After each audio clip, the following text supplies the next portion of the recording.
Saudaraku, timnas voli putra Indonesia harus menerima kekalahan telak dari Thailand dengan skor 0-3 pada laga di Nino Aquino Manila, Filipina pada Jumat 16 Agustus. Kekalahan tersebut menandai awal yang kurang memuaskan bagi langkah Indonesia di leg pertama SEA-Games 2024. Thailand memulai laga dengan penuh percaya diri, langsung menunjukkan dominasinya di set pertama. Mereka berhasil memimpin sejak awal, memanfaatkan blok yang sukses menghentikan serangan dari Randy Tamamilang dan Farhan Halim. Dengan keunggulan awal 2-0, Thailand semakin menjauh dari kejaran Indonesia.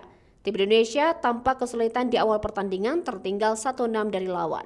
Agil Angga mencoba memecah kebuntuan dengan beberapa spike yang mempersempit selisih poin menjadi 4-8. Yuda Mardiansyah pun berusaha keras mendekatkan skor, namun Thailand tetap memegang kendali dengan keunggulan 15-9 di pertengahan set pertama.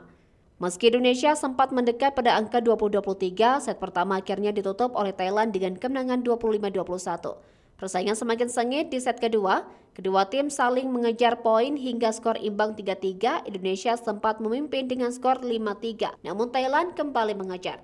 Pada set ketiga, Boy Arnas mencetak poin awal untuk Indonesia, namun Thailand terus memegang kendali.